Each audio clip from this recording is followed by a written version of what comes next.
অন্ডালের বিস্তৃত দামোদর নদীঘাট, এই নদীঘাট এলাকাতে চলছে অবৈধ বালির কারবার এবং এরকম ঘটনার খবর ইতিমধ্যেই প্রকাশ্যেও এসে গেছে।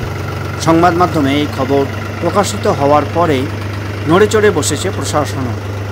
অবৈধ বালির পর এবারে পুকুর ভরাটের অভিযোগ উঠল অন্ডালের রামপ্রসাদপুর পঞ্চায়েতের অন্তর্গত দামোদর কলোনি এলাকাতে। সোনু যাদব নামে স্থানীয় এক প্রতিবাদী যুবক জানান, তাদের দামোদর কলোনি এলাকায় তেঁতুল পুকুর নামে একটি বৃহৎ পুকুর আছে। তিনি বলেন, তিনি তার বাবার কাছ থেকে শুনেছেন, তাই 50 বছরের বেশি সময় ধরে রয়েছে এই পুকুরটি। তিনি অভিযোগ করেন, বর্তমানে কিছু জমি মাফিয়া প্রাচীন এই পুকুর ভরাট করার চেষ্টা করছে। এমনকি পুকুরের পাড়ে অবস্থিত বড় বড় গাছও কেটে ফেলারও চক্রান্ত এবং পরিকল্পনা নিয়েছিল জমি মাফিয়ারা। এমন ঘটনার খবর পেয়েই তিনি ঘটনাস্থলে আসেন। তিনি বলেন, তাকে দেখা মাত্রই গাছ কাটতে আসা লোকজন পালিয়ে যায়। পাশাপাশি তিনি এও বলেন, পুকুরের চারপাশে ধীরে ধীরে মাটি ফেলে ভরাট করার চেষ্টা করা চলছে। সোনুবাবু সরাসরি এলাকার মনু রায় নামে এক ব্যক্তির বিরুদ্ধে অভিযোগ তুলে বলেন, তার পুকুর পাড়ের গাছ কাটছেন মনু রায় এবং পুকুর ভরাটেরও তারা চেষ্টা চালাচ্ছেন।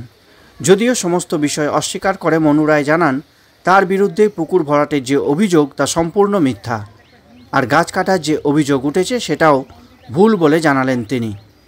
মনুবাবু বলেন, পুকুর পাড়ে একটা দোকান করার পরিকল্পনা রয়েছে তার, আর সে কারণে গাছের ডাল কাটা হচ্ছিল, গাছ কাটা হয়নি। যদিও পুকুর পাড়ে দোকান করা কতটা আইনসঙ্গত সে বিষয়ে প্রশ্ন থেকেই যায়। অন্যদিকে সোনু যাদব জানান, এই বিষয়ে তিনি প্রশাসনিক দপ্তর যেমন ভূমি রাজস্ব দপ্তর এবং ব্লক সমষ্টি উন্নয়ন আধিকারিকের কাছে অভিযোগ জানাবেন বলে জানান। অন্যদিকে এ বিষয়ে রামপ্রসাদপুর পঞ্চায়েতের প্রধান কৃষ্ণা মণ্ডল জানান, বিষয়টা তার জানা নেই, তবে তিনি আশ্বাস দেন এ বিষয়ে তিনি ভূমি রাজস্ব দপ্তর এবং ব্লক সমষ্টি উন্নয়ন আধিকারিকদের কাছে বিষয়টি দেখবার আর্জি জানাবেন।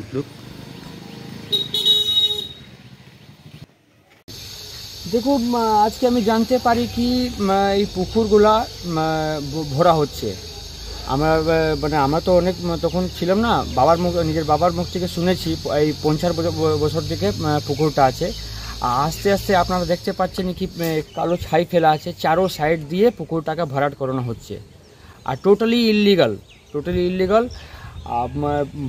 ভরাট করে তারপরে জমিটা বিক্রি করা হচ্ছে। এইটা জমিন এই মাফিয়া আছে, মানু ভট্টাচার্য না কি বলে নাম আছে, ওই মদনপুরে, আমাদের অন্ডাল মদনপুরে বাড়ি আছে। আজকে আমি দেখলাম কি সকালে ছাই ফেলেছে, সকালে থেকে আমি দেখেছি কি ছাই ফেলছে, চারোদিক দিয়ে ভরাট করছে। সামনে আবার গাছ দেখতে গেলে খুব বিশাল পুরনো গাছ আছে। এই গাছটা কেউ 3টা লেবার লাগিয়েছিল কাটতে জন্য। যখন আমি এই দেখলাম, এখানে এসে পর দাঁড়ালাম, লেবারটা চট করে পালিয়ে গেল আমাকে দেখে পর।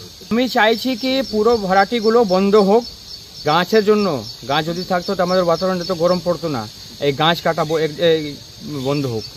আমি আজকে প্রশাসনকে জানাবো, পঞ্চায়েত অফিসে আমি চিঠি করব, বিএলআর অফিস চিঠি করব, আর বিডিও অফিস চিঠি করব আমি আজকে। এটা আমার কাছে আগে কোনো খবর আসেনি, আপনার কাছে শুনলাম। ঠিক আছে, আমিও এটা সার্ভে করব কি ব্যাপার না ব্যাপার। এটা মুখ্যমন্ত্রী তো বলেইছেন, আমাদের মুখ্যমন্ত্রী মমতা বন্দ্যোপাধ্যায় তো বলেইছেন যে এই সম্বন্ধে স্টেপ নিতে। তো এটা তাহলে আমি ওপর মহলে জানাবো। এটা ইমিডিয়েটলি এটা একটা ব্যবস্থা নেওয়া দরকার। আমি দোকান করে ডালুল কাটছি, আর দোকান করবো কিছু না, ওই দোকান করার জন্য একটা করছি। ডালুল কাটছে দোকান করার জন্য, গাছ কাটা হবে না, ফালতু বলছি। এখন ফেলছি আমি দোকান করার জন্য, আমি মালিকরা দিয়ে বেশি, আমি কোথায় বেশি কি হয়নি তো। পুকুরটার নাম কি? তেঁতুল পুকুর। হ্যাঁ, তেঁতুল পুকুর।